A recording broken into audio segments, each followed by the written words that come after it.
ਸੁਬਾ ਕਿੰਨੇ ਵਜੇ ਪਹਿਲਾ ਗੇੜਾ ਮਾਰਦੇ ਆ? ਪਹਿਲਾਂ 6 ਵਜੇ ਮਾਰੀ ਜਾਂ 6 ਵਜੇ 5 ਮਿੰਟਾਂ ਦੇ ਮਾਰੀ ਆ ਉਹ ਭਰਾਵਾ ਮਾਰਦਾ ਨਹੀਂ ਕਿੱਥੇ ਜਾਈਏ ਅੱਜ ਤਾਂ 9 ਵਜੇ ਅੰਡਾ ਖਤਮ ਹੋ ਗਿਆ ਆਂਦਾ ਰੋਜ਼ ਨਾ ਹੋਏ ਉਹ ਅੱਗੇ ਤਾਂ 10 ਵਜੇ ਜਾਂਦਾ ਸੀ ਹੁਣ ਟਾਈਮ ਜਿਵੇਂ ਗਰਮੀ ਆਣਿਆ ਆਣਾ ਟਾਈਮ ਮੁੱਕ ਜਾਣਾ ਕਰਨਾ ਉਹ ਫੇਰ ਅਸੀਂ ਪਾਣ ਕਿੰਨਾ 4:30 ਵਜੇ ਫਿਰ ਚਲੋ ਹੁਣ ਚਾਹੀਏ 5-4 ਵਜੇ ਉਹ ਹਿਸਾਬ ਨਾਲ ਆਣਾ ਹੀ ਨਹੀਂ ਆਣਾ ਜਲਦੀ ਨਾ ਹੋਇਆ 12 ਵਜੇ ਪੀੜ ਪਾ ਦੇ 10 ਵਜੇ ਕੰਮ 8 ਵਜੇ ਖਤਮ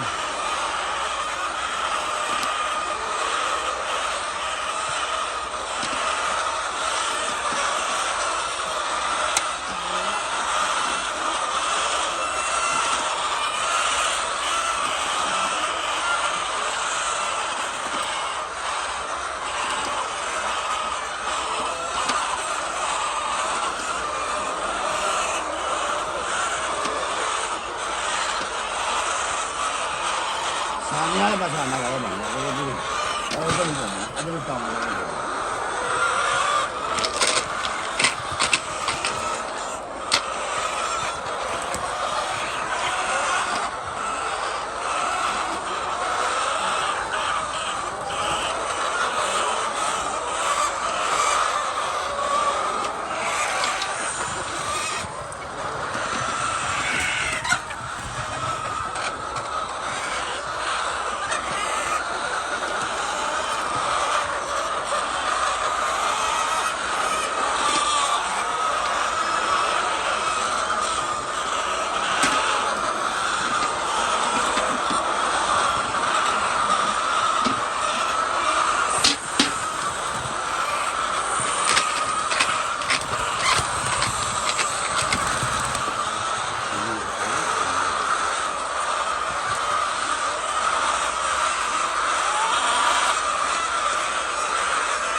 कोच बैग कोच घाटे बनाया ना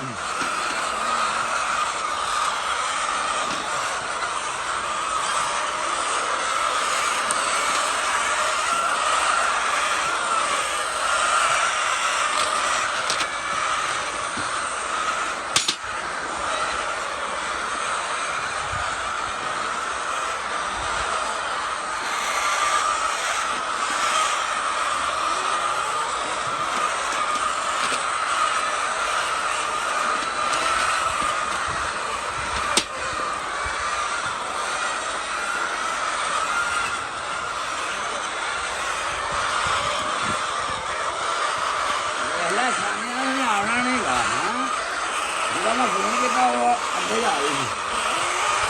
मोटरसाइकिल आने में फोन लगे यार पुत्र कार ला नहीं रही है और इसमें लगी हो यार बंदे ना चाहिए मेरे नाम पे तीन बार तो वो आई था ये होता नहीं काले जाएगी ਚਲੋ ਜੀ ਕੋਈ ਮਰਜ਼ੀ ਕਿਰਾਇਆ ਪਾਓ ਸਾਨੂੰ ਨਾ ਰਾਹ ਨਹੀਂ ਲਗਾਇਆ